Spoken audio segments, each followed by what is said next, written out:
Hello, horse players. Welcome to Oaklawn Handicapping Hour. This is part 2 of our 2-part series for the Arkansas Derby card. And specifically for this one, we're going to be doing the late Pick-5. We have a great cast here. We have Rich Nilsson, nominated to the Hall of Fame recently, and for the NHC Hall of Fame. And of course, Frank Mustari, who should be nominated. And actually, quite frankly, Frank, I think you should already be in the Hall of Fame, but that's another discussion for another day. He's in our Hall of Fame. He's definitely in my Hall of Fame. I can tell you that. I appreciate that. Lone Speed Hall of Fame. Got that right.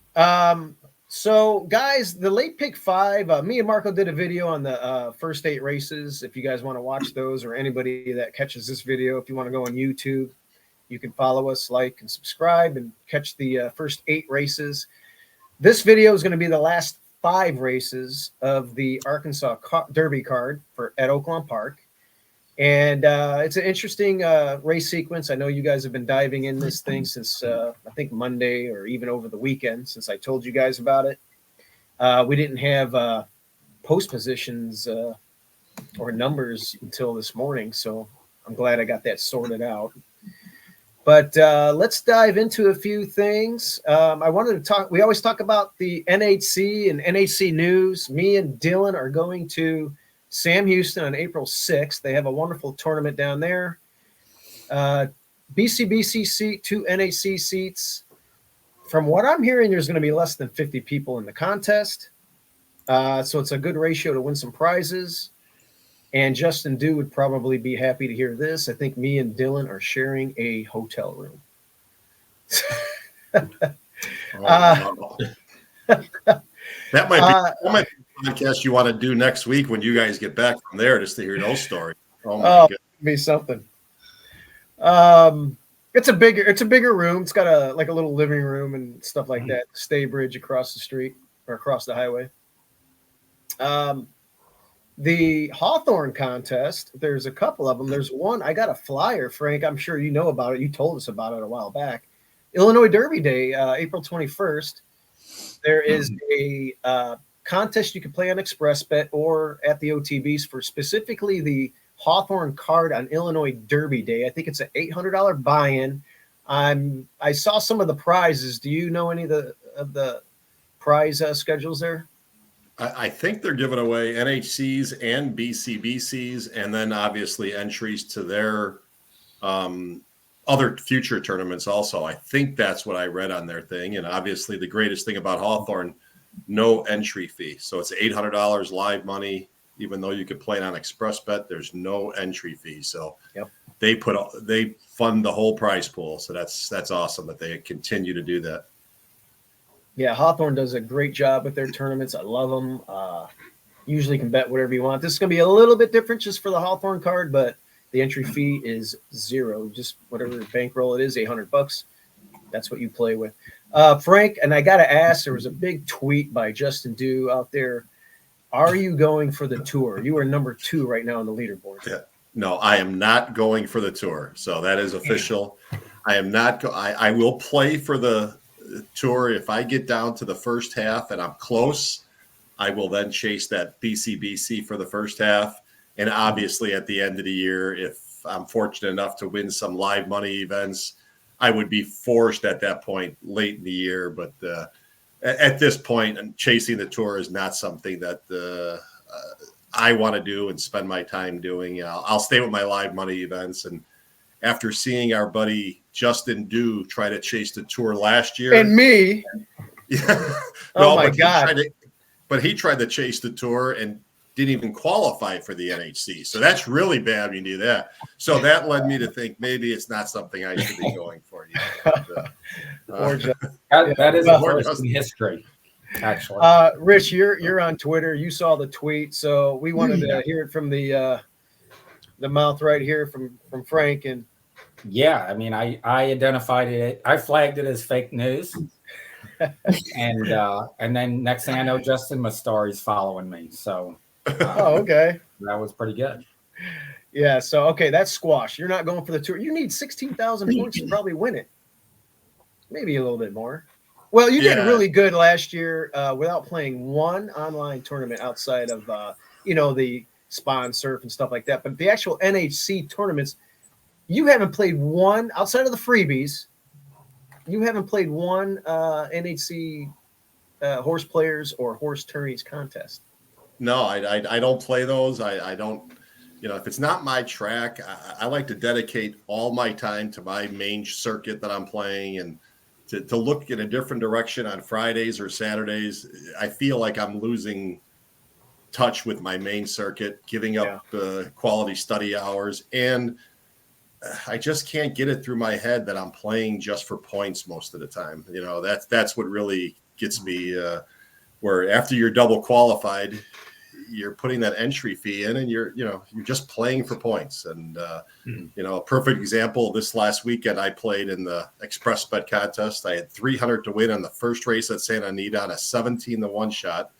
Me and Tony Zhao both made the same play, and I thought I'd coast home to a victory or second place, get my first NHC out of the way of the year, and I totally messed up. I played a little game with Tony Zhao, trying to pass him by 10 cents every race. We were betting the chalks to show just to play a little game, and I was 15 cents ahead of him, and I tried to outsmart him thinking, oh, he's going to bet and try to get 500 ahead of me. Well, I didn't even bet, and he passed me by $40. So he outsmarted me, and then somebody else came out of nowhere and won the event. So I finished third, didn't get an NHC, but I still walked away from my $500 buy-in with $6,800. So that's why live money to me is what I want to do and what I like to do. That's remarkable. That's almost like a poker game you guys are playing there. That's amazing. Yeah, we were just having some fun with it. I think I did it the first time just to pass him or get the lead by 10 cents, and he caught on, and he did it once or twice. And so we played a little fun game amongst us. And then he wound up finishing second, getting the NHC and a little extra cash. But I'll stick with my live money events for now, and hopefully I can have as good a year, or maybe even better than last year of live money. So I'll keep on doing that. Well, I appreciate that, and I love the honesty. And honestly, that's why you make money betting. I mean, you're probably one of the top 2 or 3 cash players in the country, in my opinion. I've been around the game a long time, and I watch a lot of horse players, and cash games are your game. And it makes sense after hearing that. One last thing before we dive in. I've had Rich on before. He was at Oaklawn Park several years ago. When, if ever, have you ever been to Oaklawn Park? Right. I have never been there. I talked to you a couple times this year. Okay. That's one of the things I still want to do. I didn't get a chance this year to do it, but I definitely have to get that off my bucket list, because that looks like something that every horse player should go and take part in the Oaklawn experience, let's call it. So I'm sure next year I'll definitely make arrangements out there at least once or twice. Yeah, we're going to have things set up next year. Frank had never been to Saratoga until, a couple years ago?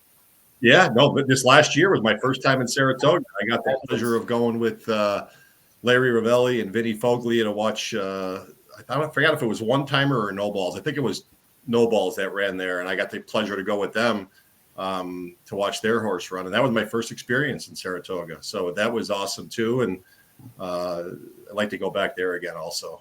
Sweet. Yeah, me and Marco have been working on a NHC tournament again at Oaklawn Park. We're trying to make that happen, and I would like to make it a cash game.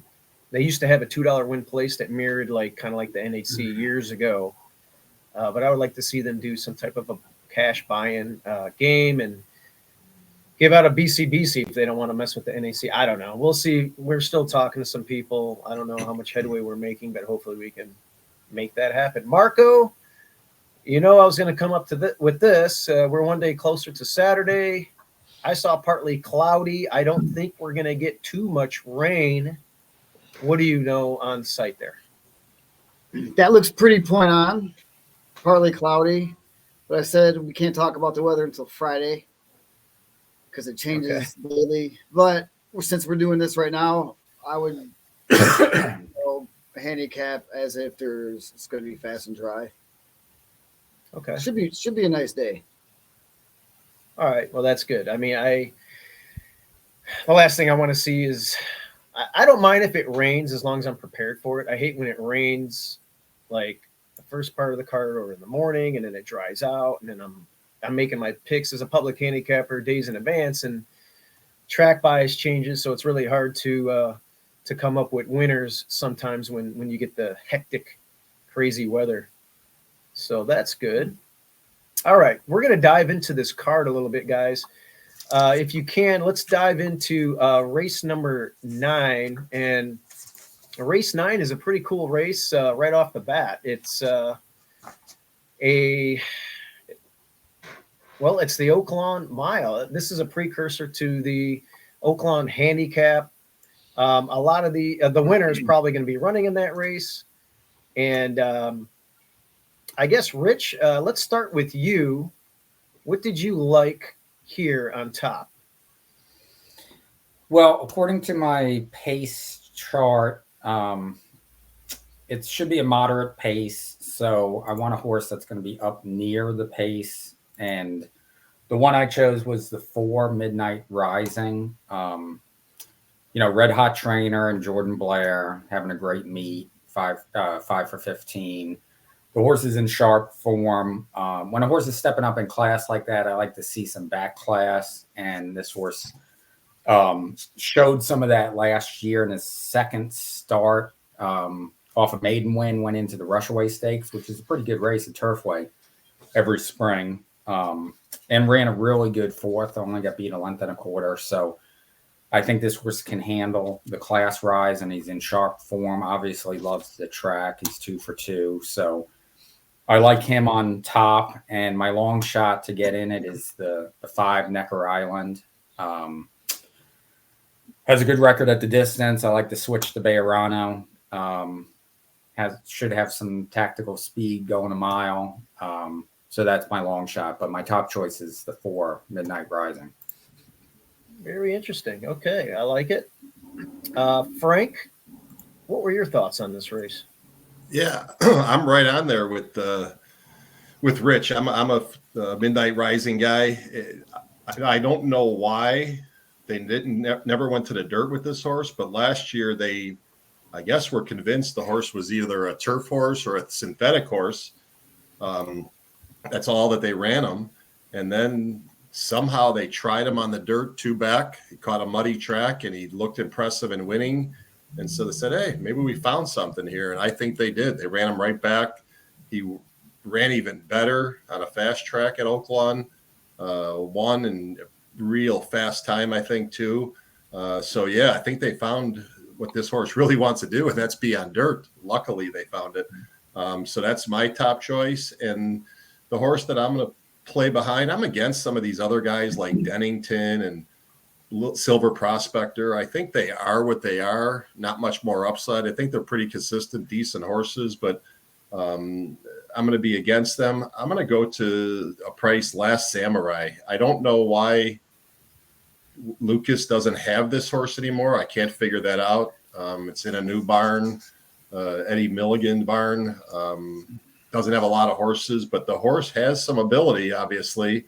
The horse has been gone for a while, but if this horse does run back to those races, he definitely fits here, and I think the price will be right. So, I'll probably be playing this race, and I'll probably be playing a 4-6 exacta, and a smaller 6-4, and then a big 4-6 here is the way I'd play this race.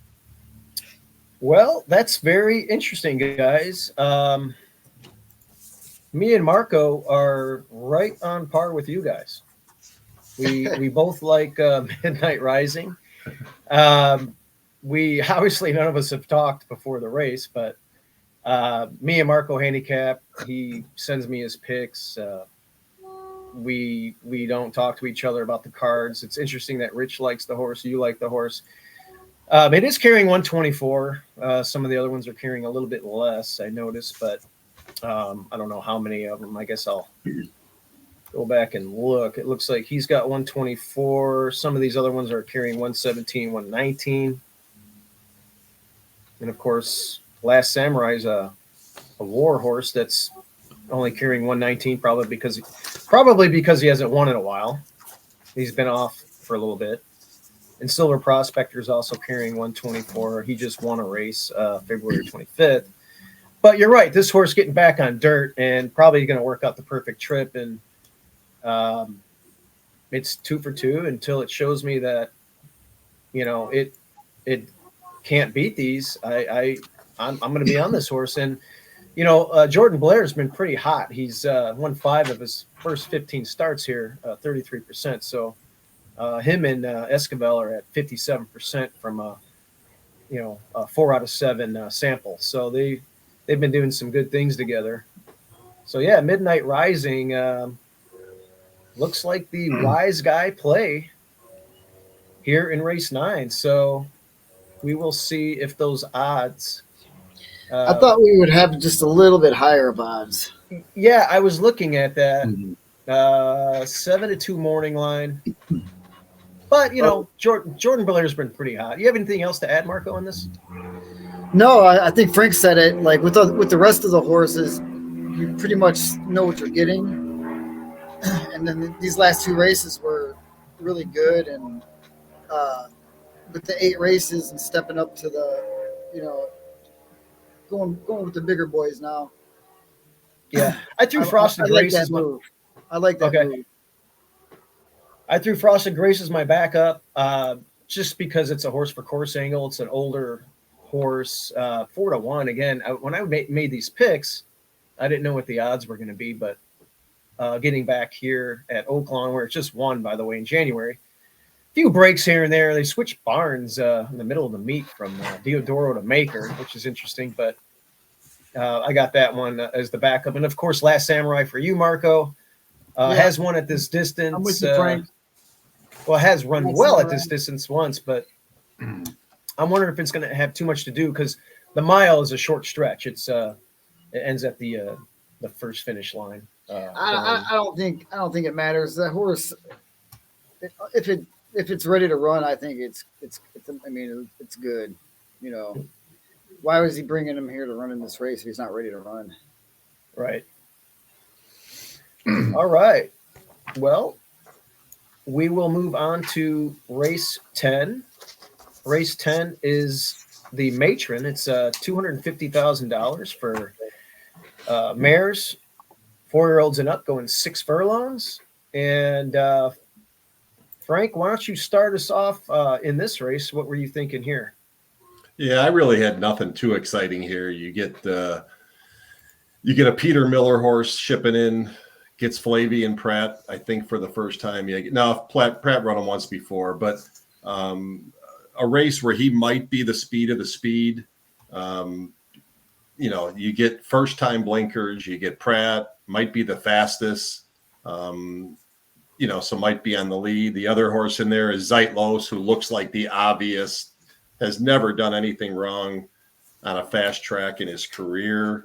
You know, those are going to be the 2 favorites. So I'm not giving anything special out here, but after those 2, it would be a total guess for me if one of these other horses who don't look quite fast enough to me to compete at this level. So I would be a little shocked if it wasn't one of the 2 favorites winning here. And you know what you're getting: big time barns, big time jockeys, and I'm sure they're both on go here. So nothing too exciting. Like I said, 2 favorites here, and you get the best speed and the best closer. And if you're playing pick-5s, I guess you just use them both and move along, in my opinion. Okay, that's interesting. Rich, did you land on one of those, or did you have something else? No, I didn't, only because I thought it was a really tricky race. I kind of had the same feeling as Frank, that it was just, you know, nothing to get very excited about. It was really no horse I could really, you know, sink my teeth into. But with that said, you know, it was, you know, this race is coming up as a potentially hot pace. So I was looking for a closer. I tentatively landed on a speed horse that has the ability to rate, which is the 5, Lilu.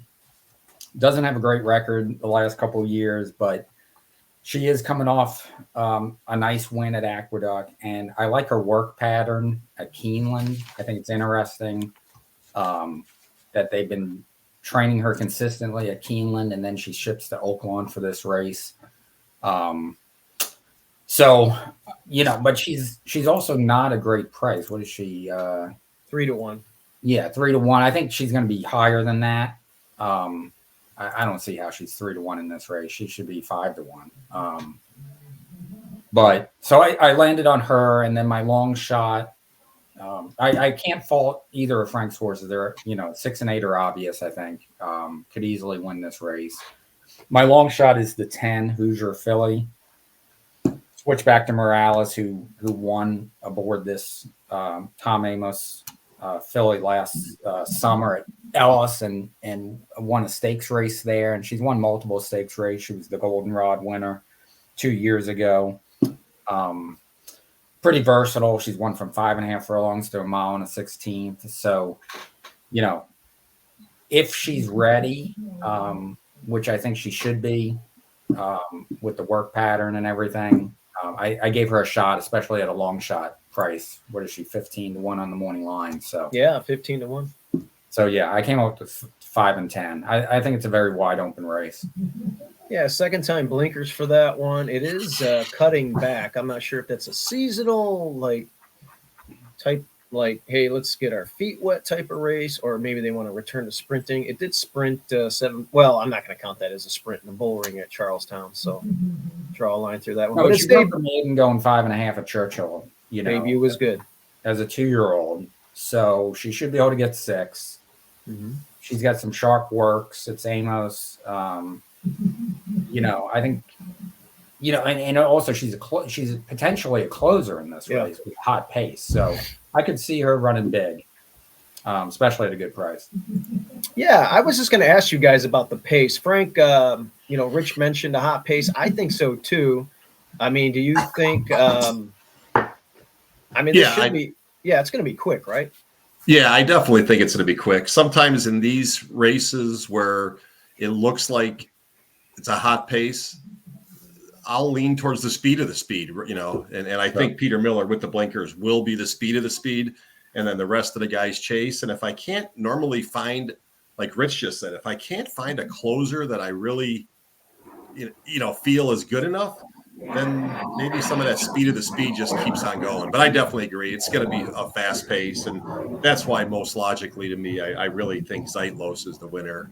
Perfect trip, probably the fastest horse in the race, most consistent. And like Rich said, Lilu, no way he's going to be a shorter price than Zeitlos in this race, like the morning line has it. That is not going to happen. I'm pretty sure that the Zeitlos probably even goes off lower than Danny's Ruby is, I think, because people will see that it's a fast pace. So, kind of to me, it's something where you just do what you're going to do off these chalks. And if you can be creative and have confidence in a Hoosier Filly or something like that to close, that potentially could happen if Zeitlos does fail and Daddy's Ruby gets pressed too hard. Well, Marco's on Zeitlos. I thought outside of the box a little bit and took a stab with another bomb here with Christian Torres. Traverse, second off of a layoff. Probably going to get a fast strip today after running in mud. Should get a pace set up, and it won out of the 11 hole at Churchill, going 7 furlongs. Breaking its maiden there, albeit for 75,000 maiden, but still broke its maiden going 7 panels. The 2-turn races aren't bad. The last race in the slop against Zeitlos was pretty good. I watched a replay of that one, and it probably A, needed the race because it was off for so long, and B, that track that day was playing a little weird. I'm just anxious to see it second off the layoff, speed the chase, getting a fast strip, and maybe we could blow up the tote here at 15 to 1. And Marco, you are on Zeitlos. Did you want to add anything to what Frank and Rich were talking about? There was really nothing to add. the horse pretty much he speaks for herself. That's it. Yeah. Just watch out for American Band, number 9. Yeah, I regret not picking that one last time from the rail. Horse for course, 5 out of 7 at Oaklawn and 7 out of 7 in the exacta. Looks like she's getting better. And then in hindsight, those 2 waiver claims look like paid workouts. So I think she's feeling pretty good. Yeah, I actually picked her in her race right off the shelf because I like when they protect these horses. And then at Oaklawn, you can do a double waiver claim, which is nice because a lot of times they bring these Arkansas breds back to Oaklawn. They don't go anywhere else. They just go Oaklawn, give them the summer off, come back to Oaklawn. And if you run for a tag, they want to give you a chance to keep your horse. So that's kind of neat. This is not a Arkansas bred, but they protected it twice, and then it rewarded the horse or the connections with a nice A other than allowance. That's a $140,000 pot at one. De La Cruz comes back. So yeah, that one, I remember that one from the rail, and it was 12-1 that day. And I thought about picking it on top, and I didn't. And I'm really kicking myself in the butt for that. My backup is going to be Macho Girl. I just thought that it's deserving of another race off of that last effort. Maybe you could say it just like Fairgrounds. It won its debut there. It won its other 2 races there. Not so good at Keeneland. Just an okay effort at, Oaklawn there, but it wasn't bad. That was a stake and maybe a little bit of a cleaner trip. It was kind of stuck down there when you watched the replay, and it wasn't the best horse by any means, but maybe it can improve or work out a better trip. So I figure I'd throw it underneath on my ticket. And then you guys are right about the favorites. It's going to be a good race, the whole race. I mean, we talked about most of the field, and it's just going to be a matter if you're going to play a Pick-5, do you want to go short and maybe throw in the 2 favorites, or do you want to spread? I mean, I'm not going to leave the 2 off, but that's just me, and we'll see how it shakes out. All right. The next race is race 10. No, not race 10. Race 11. The Fantasy. The Fantasy is a prep for the Kentucky Oaks. It's a good race every year. I'm interested to see, Frank, where you land here in the Fantasy. I actually land on something I typically don't like to land on, playing the horse from the 12 post. I don't know how I don't play Oaklawn that often, so I don't know if that's a total negative, but losing ground is never positive to me. So being out there, but this horse to me,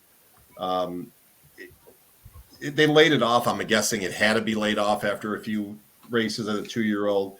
I played the Kentucky circuit last year, and this horse ran not only fast, crazy fast, and I also had a few of those tracks where you didn't want to be closing, you didn't want to be outside. So if you can imagine how fast the horse ran, and then give it an adjustment that I gave it to for running against the biases those days, I think this filly is just something special.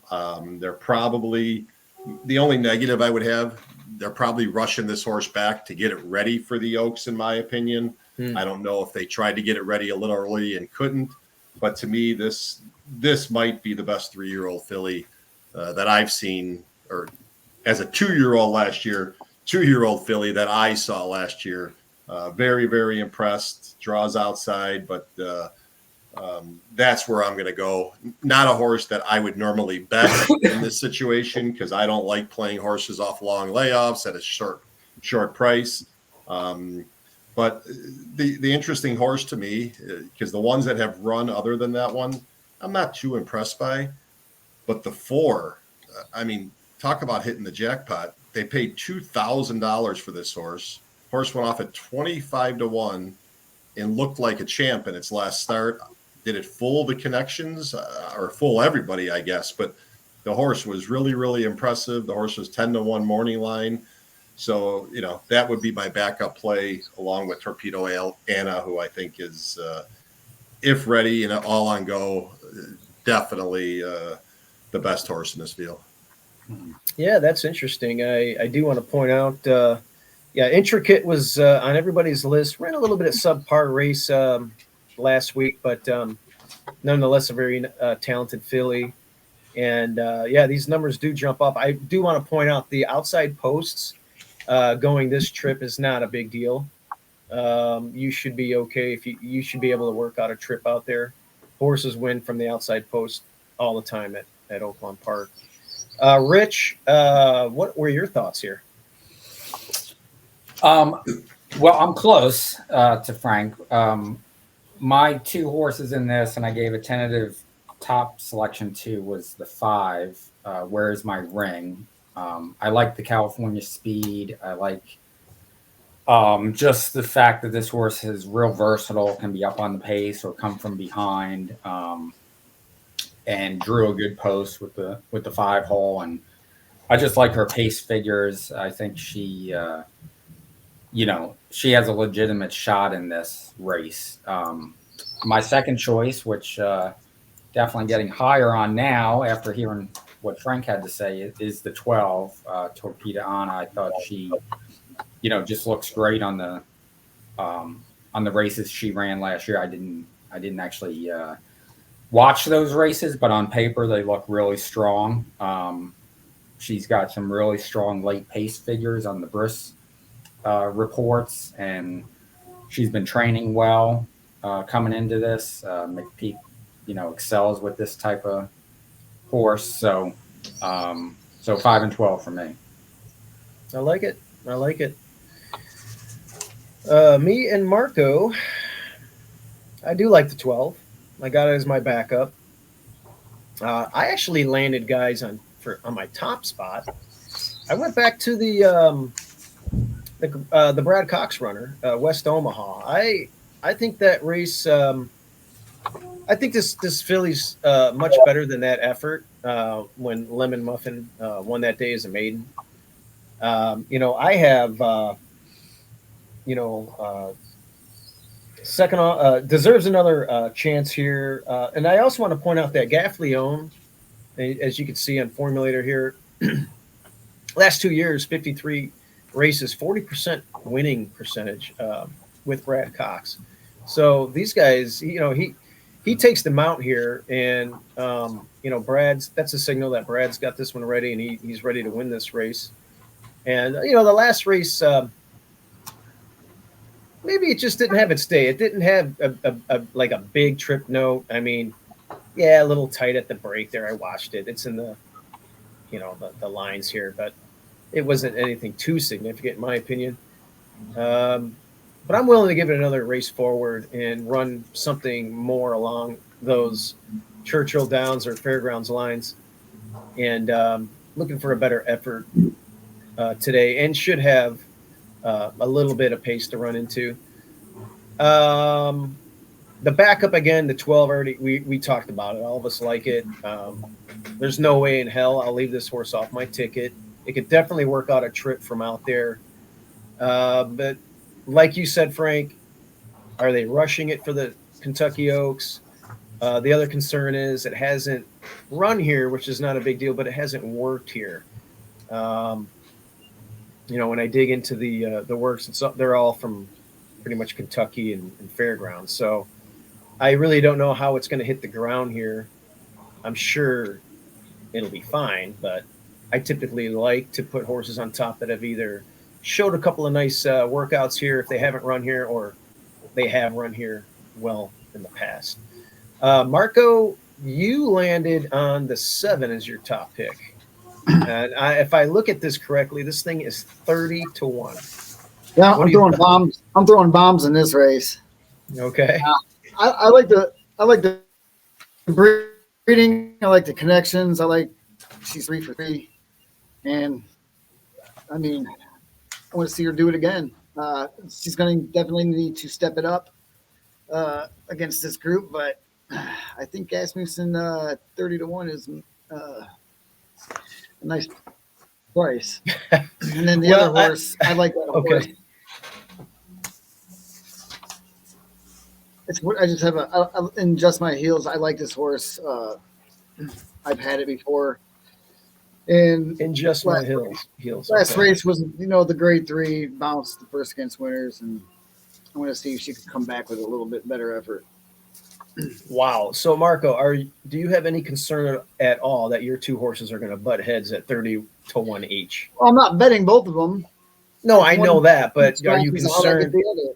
Are you Right. concerned they're going to compromise each other? Well, there's a lot of them that may compromise each other here.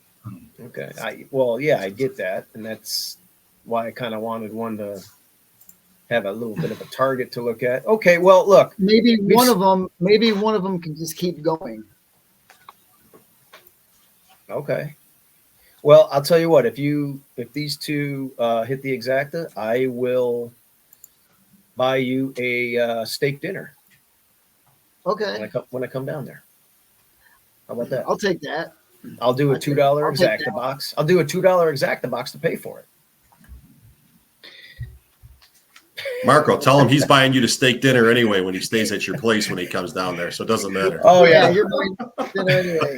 Hey, this is horse racing. my room ready. We've seen everything in horse racing. Okay. No, listen, Lemon Muffin. We haven't touched on that one. That was a pretty good race. Came back with a good drill. It was a maiden when it won the Honeybee. Very professional looking. The coach, he always has that saying: you got to run in him to win him. He's not shy about trying maidens and stakes and this and that. And that one stretched out and ran a big race, and it should run good again. I don't have it in my top two. You don't either, Marco. None of us have really talked about it, but I'm wondering if I should add that one on my ticket. Were you guys negative on her? Did you think that was a fluke?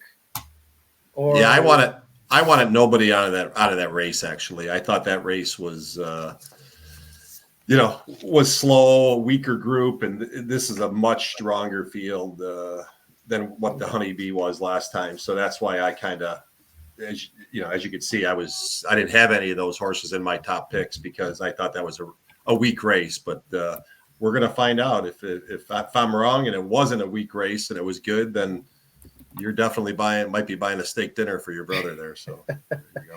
Well, I do have your 12 that I like, and Rich, your 12 as well. I'm just gonna see if Brad Cox has that West Omaha ready. And if it was a weak race, I got the 12 on my ticket. The 12 freaks. All right, Steve. So McPeak, Frank will like this. McPeak won this race 4 years ago with Swiss Skydiver at 16-1. We're not going to get 16-1 on the 12, but he won. Yeah, I would make sure that the horse wouldn't go off at 16. I would tell you that. Yeah, I would make sure that wouldn't happen. No, listen, those Kentucky races are kind of eye popping. Winning by that many open lengths, and Intricate was and still is a very classy filly. I guess a lot of these runners they have the I'm willing to draw a line through a race, and although the company line for that one came back a little bit, muddied up a little bit, that filly is going to come back and probably win next time out. I don't know if they're going to go to the Oaks with that one or not, but if they do, might be some value underneath at the very least if it does run to the Kentucky Oaks. All right, guys, the big race, the Arkansas Derby. Marco, what running is this? I don't even know. The track's been around since 1906 or 08. So I don't pay attention to that kind of thing, really. I don't care. Okay. I'm just trying to make some small conversation before we build up to the race. I'm trying to put a ticket together at Oaklawn. I gotcha. Well, anyway, the Arkansas Derby is $1.5 million. Lots of money at Oaklawn. It's, of course, 1.1 miles, and there's a lot of big points here for the Kentucky Derby. Bob Baffert does ship one in, and he's, I didn't pull it up, but his winning percentage, did I pass him? Where's he at? Muth. I think Muth. Yeah. his winning percentage here is pretty crazy when he ships in a horse to Oaklawn. But anyway, Rich, why don't you start us off? What were you thinking here in the Arkansas Derby? All right, let's get my notes. Well, it's so hard to go against Bob Baffert in these races. The last 5 years, he's 40% running in these graded stakes at Oaklawn, and that goes, and that's how, as far back as Formulator goes. But of course, his record of over 40% winners in these stakes for 3-year-olds at Oaklawn goes back much further than that. So he's just so hard to play against. So I think Muth has done little wrong. He's got tactical speed. He can sit right off of the 4-horse Time for Truth, who should be the pace setter. And I think he's going to be really tough to beat. So I'm going with the 7 Muth. My long shot to get in the exotics, is the 5 Liberal Arts. It's the son of Arrogate. Horse is in good form. Didn't have the best of trips last time out in the Southwest. But this horse always finishes. Been working well coming into this. I like Tyler getting aboard. So a lot of positives, especially at a big 15-1 morning line. Okay, very interesting. Like that. Frank, what are your thoughts here? I kind of agree with Rich on the Baffert deal. As we well know, he wins wherever he goes, obviously. But my kind of weird little angle on this is, I really felt that if Baffert thought he really had Derby horses, that he would have transferred them out of his barn like he did the last couple of years. And he didn't do that this year. So did he really deep down feel that he really had Derby horses that could, not saying they're not talented, but maybe they couldn't make it through the whole, rough road of running all these races to get to the Derby. And I think his really good one, Nisos, is on the shelf again. So maybe that was his plan all along, that he knew he didn't really have a Derby horse. So I'm going to be a little negative on Muth. The horse I'm going to, I do like the 5 Liberal Arts, who I think is going to be a nice price. But my slight top pick over the 5 Liberal Arts will be Timberlake. And this is a horse that I just can't figure out, to be honest. The horse I think has a ton of ability. And then I see him run a race and I say, no, he's no good. And then he runs great. And then he runs no good. But, the horse was so immature last year and green, but showed tremendous ability. And I think his last race was just a very, very good race, but mainly a prep for Brad Cox to, start cranking the horse up for this race and then the Derby. So I'll be on Timberlake, and I think this will be the race that I really make my decision. Is Timberlake as good as I think, or do I get off him and I'm done with Timberlake? But I will have a sizable 2-5 box here, for the race. After that, I really didn't have much opinion on anybody else, so I'll just be boxing 2-5 here. Okay. Very interesting. I like it. I go with Liberal Arts.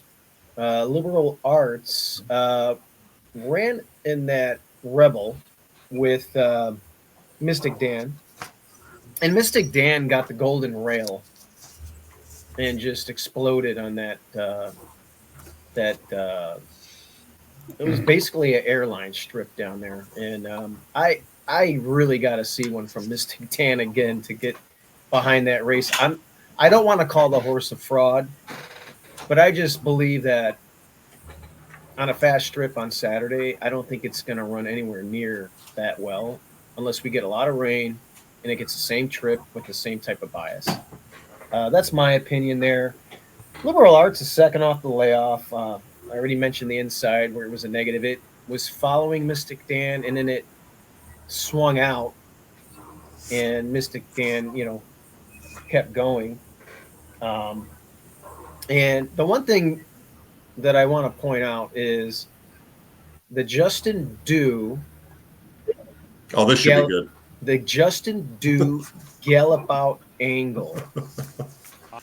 So what we want to do is just watch Liberal Arts, the 6-horse, swinging out here. Just steals storms to the front. Here's Mystic Dan. And Ramon Vasquez have 3/16 to go. Here comes Mystic Dan right up the rail, though, with a rail skimming ride by And Brian here comes Hernandez Jr. Liberal Arts. Mystic Dan is turning it on in a huge effort for the Kenny McPeak. This looks like a classic Duke play, doesn't it, Frank?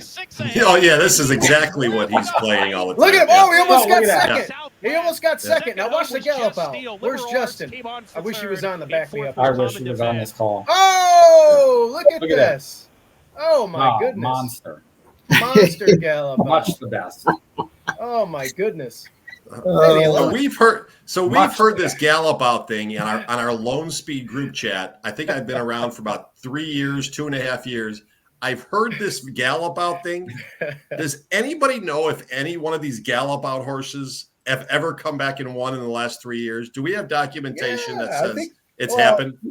I think he had a nice one about 3.5 years ago, right before you got on it. You know what? I've had a couple that if they've had some trouble and they galloped out well, then you want to bet them back. I wouldn't say he had trouble. I basically just want to mention that the inside, when he swung out and Mystic Dan got the rail, I think that's where Mystic Dan got to do his thing. And there was a lot of horses that day that ran well that weekend. Actually, we had Stoic Luna run that weekend in the mud against a McPeak runner, and they both followed each other on the rail. The McPeak runner got like a 93 by her speed figure, freak. Stoic Luna got like an 86, and she crushed the rest of the field by like 5 or 6 because that rail was so golden. So that day or that weekend with all the mud. And so I just think Mystic Dan, I mean, we're not like talking about Mystic Dan here, but I just feel like that 101 by her speed figure was just kind of like a fluke. And if it does it again, I'll tip my cap and be like, okay, you're for real. If it does that again here, but I'm gonna reverse and go with Liberal Arts here. I think the only thing I'm worried about with Liberal Arts, and maybe it's not anything to worry about because he is 15-1, but he's become kind of like the wise guy play in this race. I hear a lot of people kind of like talking about him. Maybe we don't get 15-1, probably more like 9 or 8. I don't know what you guys are hearing, but I guess I'll still obviously play him because it's going to be an $18 horse. Marco, you got Imperial Gun. I believe that's a Asmussen runner. I've been on this horse every time he's ran so far this year. I've seen this horse up close and personal. Hold on. Whoa. Are we we watching a Mets game? Whoa. Got the Jets flying over. But this horse is beautiful. Just like a real looker. And I've been on him 3 times in a row, and I don't want to get off now at 30-1. Lightly raced. I don't think we've seen the best of this horse. I don't know what happened last time. Just didn't show up. Beaten favorite.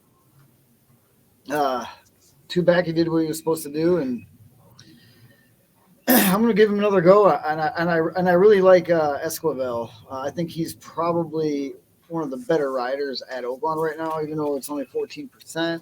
I think he is just as good as anyone running there. So. Okay, very interesting. Seize the Gray ran third in the in a stake over there, prep for at Turfway. Second time. I think Marco must have something going with Asmussen here. He's taken 2 30-1 morning lines with Asmussen in the last 2 races, so he might. I got to get one of them. He might have some. Yeah, maybe. I don't know. You have something going there with Asmussen. Yeah, I just saw that price. Yeah. It's weird seeing Asmussen at 30-1, and me and Marco have picked some good Asmussen prices at the meet. He has been disrespected a lot. I noticed at the window. Payne, we got 15-1 there. There was a 20-1 shot we hit. He wins everywhere. Asmussen is Asmussen. He's got the most wins all time, right? I mean, So Yeah, and I think he's on a mission over here at Oaklawn this year because he didn't do too well last year, and this year his stock is really good compared to last season, even a couple of years ago. So Marco, what is going to be the idea here? I do see, the 10 hole shouldn't be too big of a deal. It does show if you guys are into the early and late time form pace figures, a 101 late number, which is kind of crazy. It did pretty much wire the field 2 back. What the hell is that noise? It's a boat. Oh, we got planes and now we got boats. Jesus. Anyway, I here like this horse. I mean, pretty much like just grow up a little bit more. I mean, he's only had 3 races, and if he could figure it out, like put it all together right now, be a good time. I think So I don't think we've seen the best of him yet, and he might be a little, on the greener side still.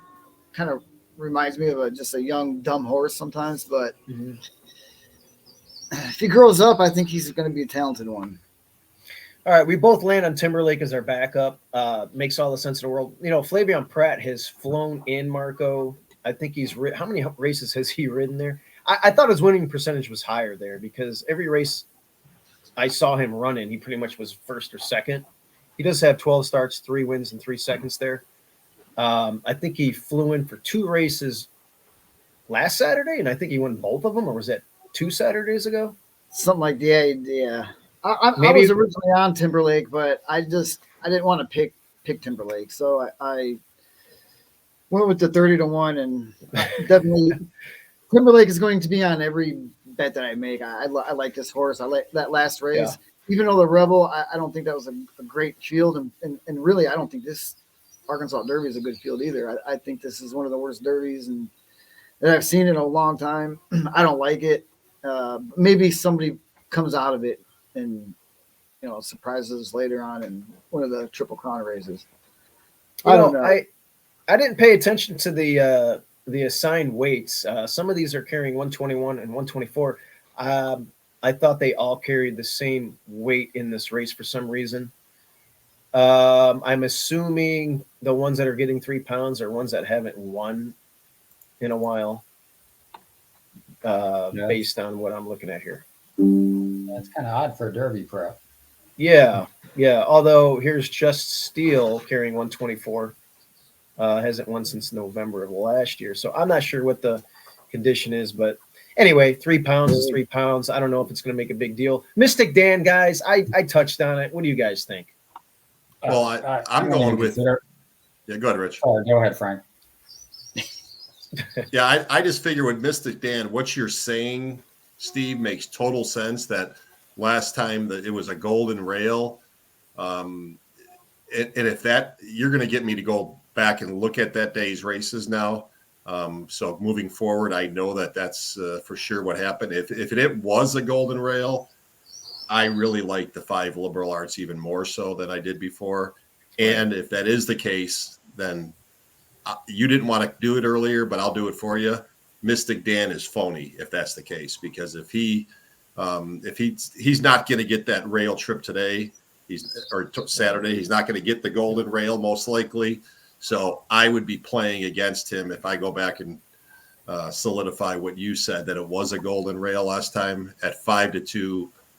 I'd be making even a bigger 2-5 box in this race if that was the case, and he was definitely aided by a big rail that day. Yeah, I don't even consider this horse, especially at that price. I mean, unless it were to come up a muddy track. I mean, I just don't see this. There's so many other horses in the race that look better. I mean, I think I hate to use the word phony, but yeah, I don't like him. Yeah. Any other horses? Any other horses, guys, underneath that you might want to play in a super or a trifecta that looks interesting? Just Steel is probably the other one. He's 15-1 morning line. Just honest as they come. I don't know. I don't know if he's talented enough to, beat this kind of group, but he runs all the time. He's very And another thing here, I'm just looking at this running lines right now. He was, I'm assuming way wide on the day Mystic Dan won. Is that the same race that we're talking about? The Southwest again? Is that was the race?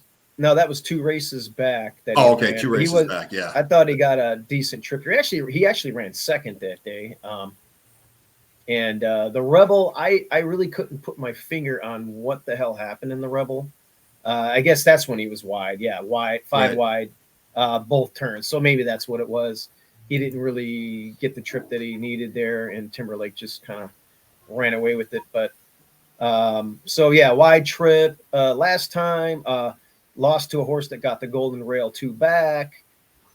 Yeah, I mean, then you look at the previous 2, a win and a second against Catching Freedom, and Catching Freedom came back and won the Louisiana Derby. So, Just Steel does look like a formidable underneath play, 100%. To me, the other long shot to use would be the 4, Time for Truth, just because he could get loose on the lead. He should definitely be the pace setter. And he ran huge in his debut on New Year's Eve at Oaklawn. I mean, ran a monster 96 brisk speed figure, which for debut was just tremendous. And he hasn't run a bad race in 3 starts. So, there's nothing wrong with that horse at 20-1.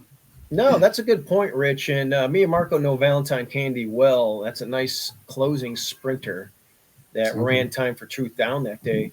And that was a stake. So going long, it, didn't get a huge number, but it won easy.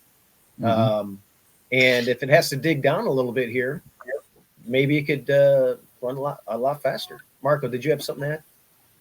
No, Time for Truth looks pretty good. I mean, if you look at his resume, and if you're going to tell me that his only losses to Valentine Candy, I'd be like, well, it's a pretty good horse. Yeah. So, yeah. Yeah, and he'll definitely be a price. I mean, I would think he's going to be 15-1.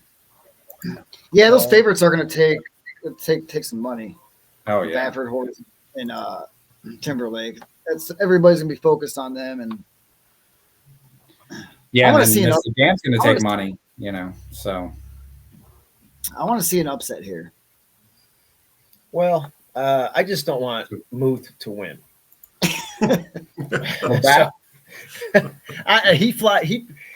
And Frank brings up a great point. I mean, Baffert comes in all the time and just takes the money at Oaklawn, and it's weird this year. You're right. Like, why isn't this horse in another barn? He can't run in the Kentucky Derby with this horse. I guess he's going to hang on to it and just run it in the Preakness, just skip everything. I don't know, but that's an interesting note there.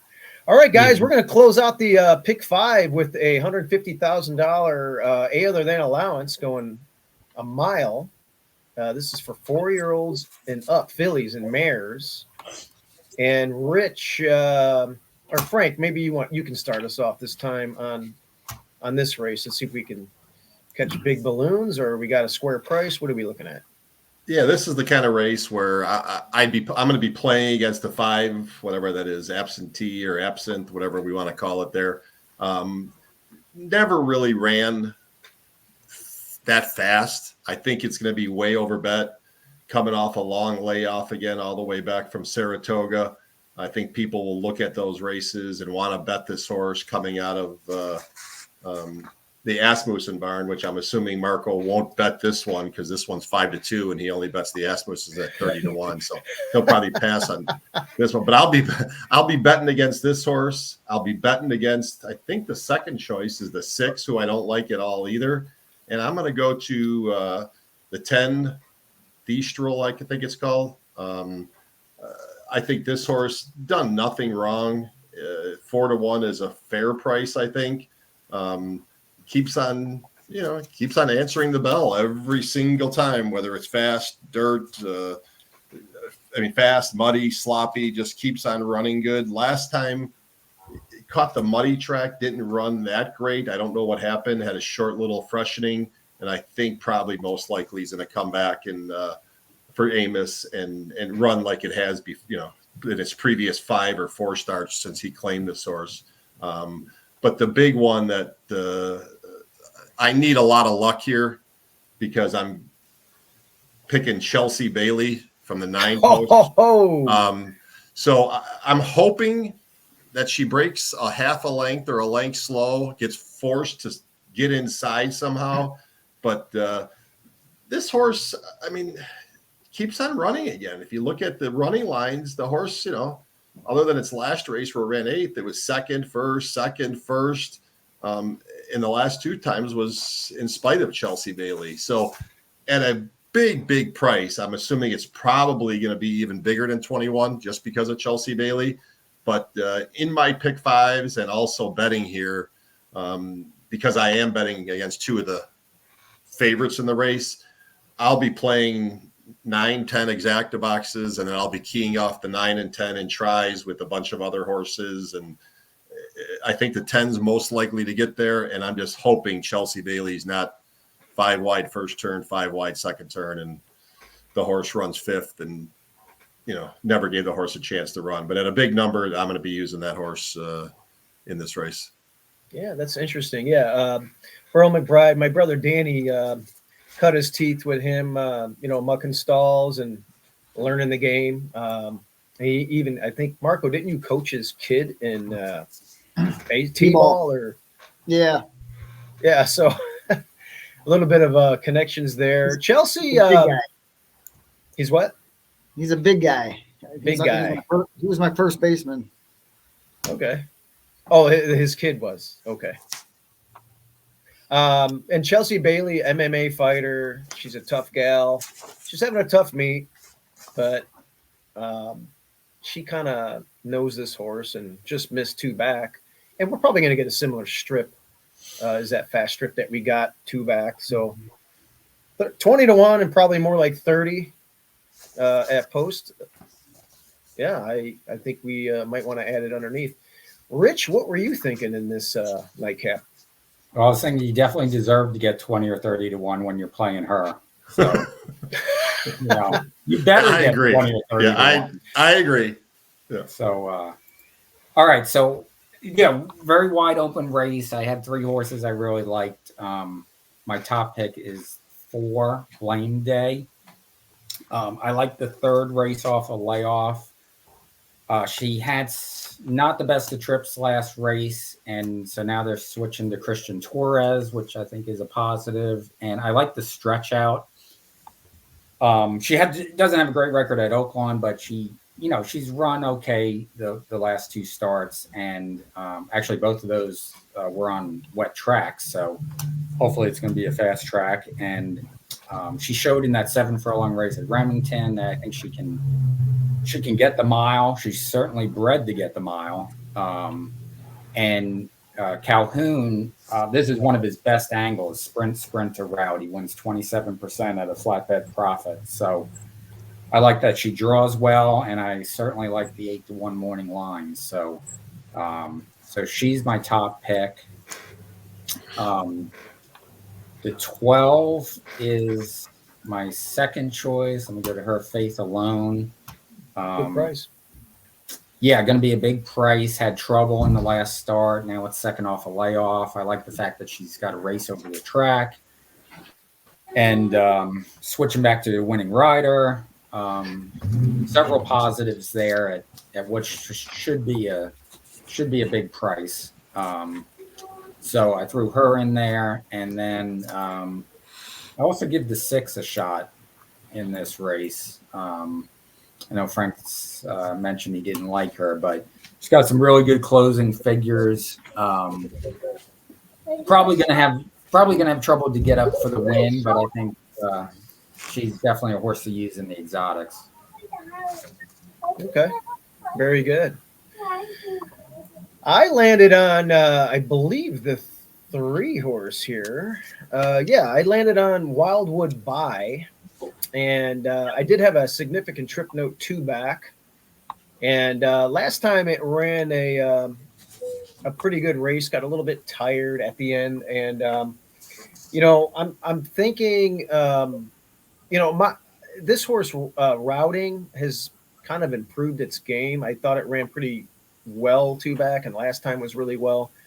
I like the slight cutback here for Scott Becker. Scott Becker, you know, Frank knows him well too. I mean, really good horse, but he's having on the win side, he's having a tough meet, but he's got 15 second and thirds. So it's not like he's not bringing horses ready to run. And I just feel like towards the end of the meet here, he's going to start like putting a few of these races together. Him and Arietta have done some pretty good work through the years. And I think this one's going to probably work out a good trip down there in the three hole. 5-1 square. I'll take it. The horse is 0 for 6 here at Oaklawn, but does have 2 seconds. And like I said, since it's been stretching out, it's shown a little bit more here. And I'm anxious to see what it can do trying that mile oval again without getting trouble during the race. And then my backup was the 4 Blame Day, and I believe you said you like this one, Rich. I like it as well. And that was an interesting statistic that you threw out there about the sprint route, and that makes me feel even better, liking it more with that stat. So those were the 2 horses that I landed on. Marco, you got the 7-5, and you have Key to Success is your top pick, and I think I saw the morning line on that one. Yeah, 30. Another 30-1 shot. Okay. Throwing bombs. Kim Poole. All right, tell us about it. I bet this horse a couple times this meet, and it's the last race of Derby Day, and he owes me. He owes me. I'm just going for a bomb. Is this Justin Duke filling in here? The trainer is 0 for 60. 0 for 60.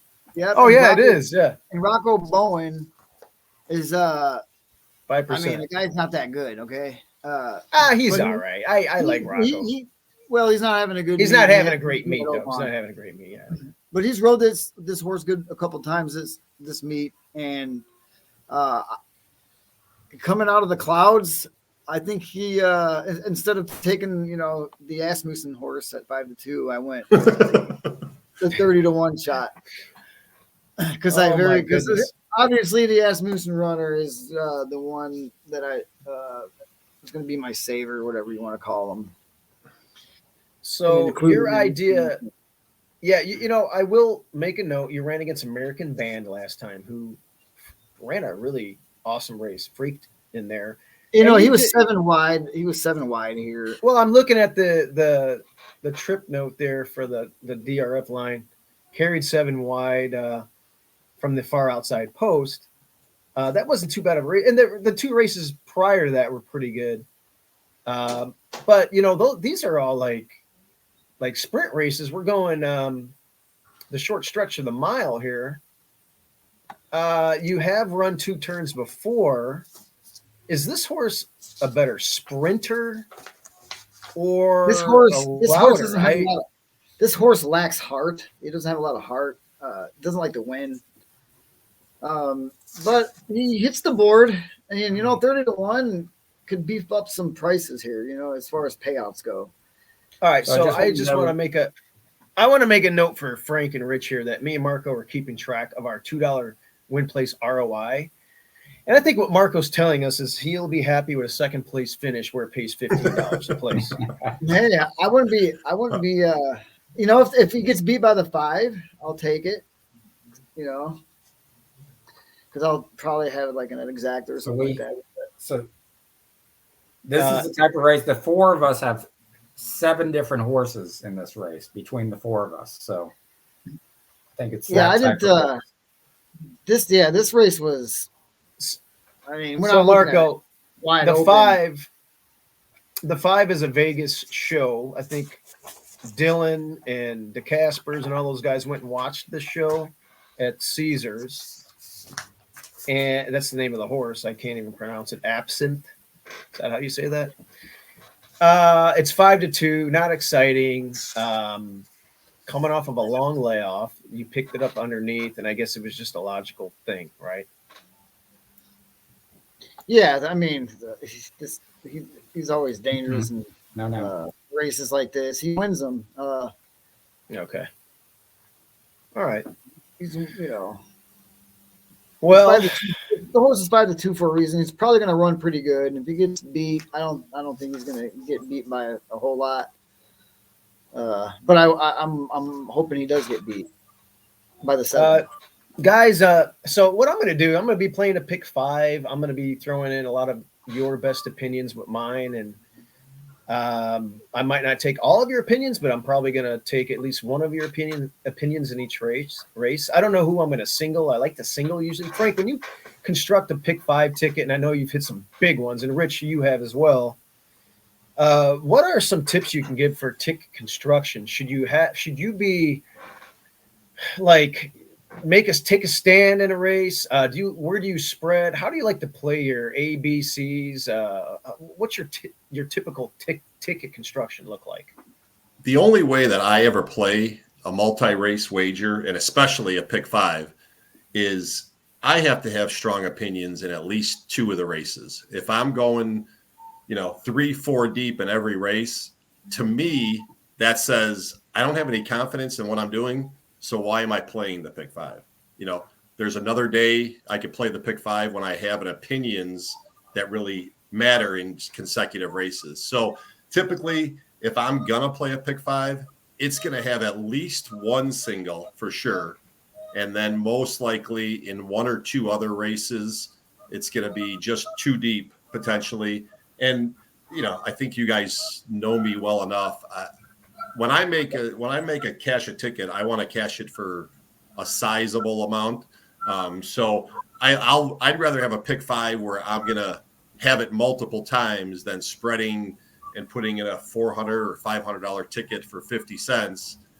To me, that just doesn't work in my brain. So I definitely want to play the sequence only when I have strong opinions. And it's hard to have 5 opinions in a row, obviously. So if I got to spread in a couple races where I got to go 4 deep at the most, I'll do that. But if I'm going any deeper than that, I just look at myself and say, I'm just not playing the Pick-5 today, and I'll wait for another day.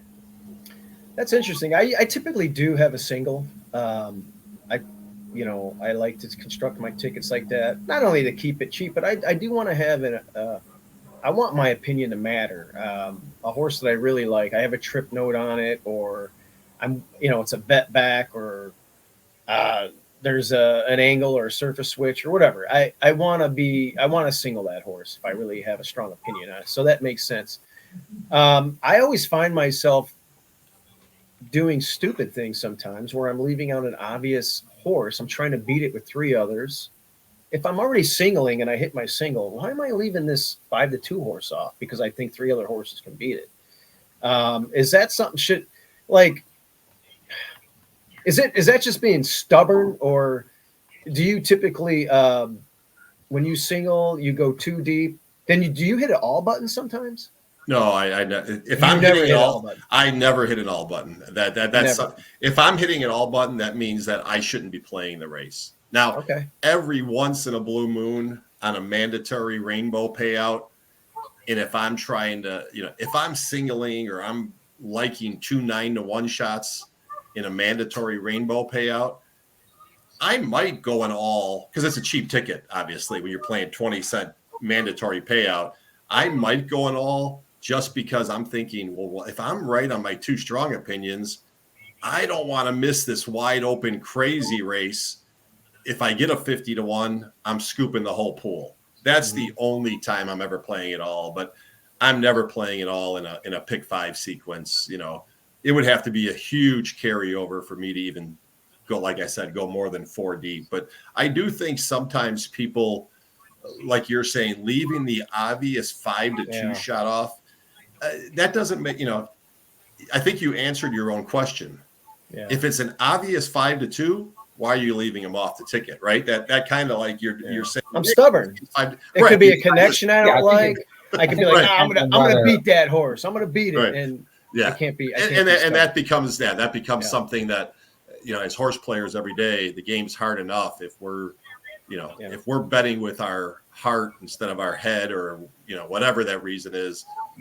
I don't think we want to do that. That's probably not successful in the long run. So Yeah. play your opinions. If you don't like the 5-2, don't throw him in as a saver. I don't like that, kind of thing, to do that just because he's 5-2. Well, that doesn't make any sense. I'd rather throw a saver in on a 20-1 shot than a 5-2 shot that you're just playing because he's, it's a parimutuel game. So if you don't like him and the horse is 5-2, the people who are making the lines are the people that we think we're better than usually when we're handicapping. So don't take their opinion and let it affect you, if that's how you feel. But to throw away the obvious 5-2 is not a good idea now. And Rich and Frank, I'll start with you, Frank. What's your sweet spot for an actual, and I know this is subjective, but what's your normal average 50-cent Pick-5 ticket price?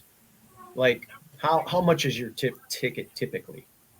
Probably if I had, and again, I normally don't, if I'm playing a Pick-5, it's usually not for 50 cents. But if I'm doing that, it might be a $60 50-cent ticket, and I'll play it 3 or 4 or 5 times then, or something like that. Oh, okay. Because as you can see, like I said before, I don't like to spread much, So if however the number works out, if I'm 1 by 2 by 2 by 3 by 5 or by 4, whatever that math comes out, that's probably how I structure a normal Pick-5, and then I'll try to hit it multiple times. And I had a crazy score on early in the Turfway meet where I hit a Pick-5, and I know for sure what my ticket cost me. It cost me $216. It cost me, and I had a $2 Pick-5 ticket that just got a good majority of the pool. And that's how I like to play. That's my style. And anybody who knows me, they know that, that's just what I do. That's what I like to do. I don't play a lot of races, and I don't like to spread. Okay. I love it. And I know how much you won. Rich, tell me a little bit about your horizontal wagering strategy. Yeah, well, Frank's way better than me. So my answer to your question would be, in around $200 for a 50-cent Pick-5 ticket. Okay. I don't typically go into it. Well, let me back up. I mean, of course, I always want to play it if I have a couple of strong opinions. I also like to have a short price horse that I'm against. Based on the conversation you guys were just having a couple minutes ago, I think the perfect example of the 5-2 shot you don't want to include is Mystic Dan. Yeah. We all have a strong opinion against him. Right. We don't like him at all. If he beats us out of the Pick-5, well, so be it. But right. I don't like him at all. I'm not using him just because he's 5. I'm not either. So, he's not the morning line favorite. He's not going to be the morning line, but let's say he were. That's the type of horse you want to beat in a Pick-5 sequence. Even that horse in the last race, Absence or whatever, he could win it. I may use a saver ticket including him, but he's the type of horse also that I'm trying to beat in the Pick-5 because I'm just not that high on him, and he's going to be overbet in the Pick-5 pool. So I like to have a couple of strong opinions. I like to have a horse or two that I think is real vulnerable at a short price. And then I also like to have a race or two where I think it's a crapshoot. And I'm not going to hit the all button, let's say, but I might use 4 or 5 horses that are all going to be a price. And I'm hoping to get one of them home to boost the Pick-5 payoff, because that's how you're going to get a huge, Pick-5 payoff. So those are some of the things I'm looking for in constructing a Pick-5 ticket. And I will do some saver tickets to protect myself sometimes, especially mainly in a Pick-5 or Pick-6 ticket. Like when I was running the Pick-6 tickets for Twin Spires, I would construct tickets to save on a particular race, and it did save me a few times, in a big way.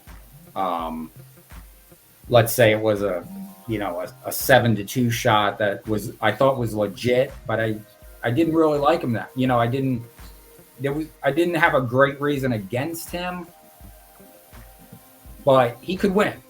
That was the type of horse that I might use on a saver ticket to protect myself in one particular leg of the sequence. So I might have 80% of the budget on the main ticket and then 20% on a few saver tickets where it's like AAA and then CA, if that makes sense.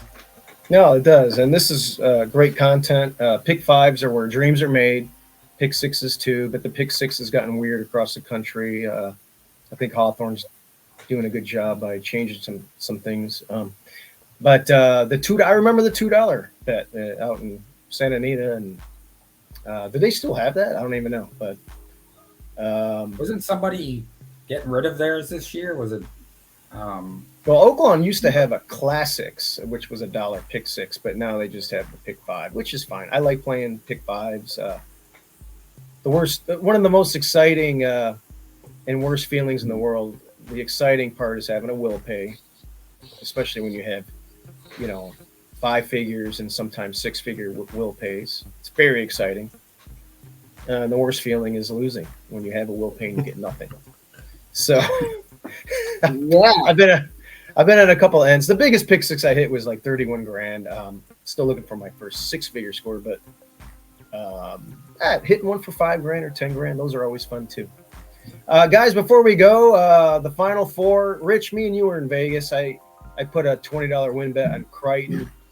They're still alive, you told me. Yeah, I had to twist your arm on that one, Steve-O. But I got Illinois, alive, baby.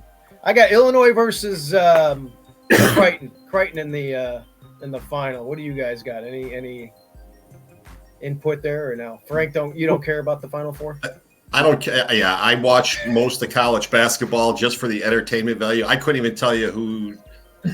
I think UConn's the best team from what I hear people tell me or I see on occasion or whatever. But my important thing was today. One of my good buddies, and I won't say his name, but a lot of you know, my partner who I sit with in most contests. He gives me a lot of good sports information. Maybe he doesn't want me saying this, but he gave me a few totals on Major League Baseball today. So I had to go. I had to go put in a few bets, or I didn't. I sent one of my sons to go put in a few bets for some Major League Baseball totals. So when it comes down to betting the sports stuff, I don't waste my time figuring it out. I don't care. I listen. You just make a phone call to who. I just make a phone call or a text and say, "Hey, I'm watching college basketball. You got anything today?" And I listen to people who are way, way smarter than me when it comes to that. And win, lose, or draw, I know they have a better opinion, and I follow them. And been pretty fortunate and pretty successful doing it that way because I know doing it on my own, it's not going to be successful. So I'll stick to the handicap and the horses. Stick to the ponies. That's what you know, yeah. Frank. Rich, you got Crichton playing who? Well, I think UConn is clearly the team to beat. Okay. I'm hoping Creighton can get there and somehow UConn can get knocked off because that would increase their chances quite a bit. Although Creighton has beaten UConn, so it could be a Big East Finals. UConn and Creighton. I think North Carolina is dangerous. The other side, that other part of the bracket, I don't know. I mean, it's probably between Duke and Houston. I think Duke is capable of beating Houston, but we'll see. Justin texted me and said, "Can you ask Rich who's going to win the women's NCAA?" Justin, I'm rooting for Caitlin Clark. I do not follow the women's thing. I cannot stand women's. I watched Caitlin Clark the other day against West Virginia. It was must-see TV. Apparently, I watched it. They won the game. She had 32 points. It was the first time I've ever watched a women's college basketball game. I'm with you too. I think that's the first time me and my wife both sat and watched a complete women's college basketball game. And I like sports, and she plays the game the right way, in my opinion. It was fun watching her, and I never watched a college women's basketball game from start to finish, and I liked it. She was it was she entertaining. Was worth the 2 hours. It was entertaining. I got entertained. I was pleasantly surprised. We'll leave it at that. Marco, do you care about did you fill out my sheet? Frank and Rich tried to get in, and Yahoo locked them out. I don't know what happened. Look, there's only one thing you need to know. Roll Tide. Okay. 30-1 Asmussen's in Alabama in basketball. Hey, they score 100. They score 100 points. I don't know anything about college basketball. I know they score 100 points a game. And Oh, you know, shit. when you score the most points, you're gonna win. Nobody plays defense anymore, so I want the highest. Okay. highest All defense. right. Roll Tide. All right, guys. Well, listen, we have a saying here. Let's cash some tickets. Thank you guys for the content. You guys are the best. These are the best handicappers in the world, guys. And I'm glad to be a part of the show with them. So let's cash some tickets. I'll talk to you guys later. Good Take luck, care, guys. Let's cash some tickets. Yay! Nice.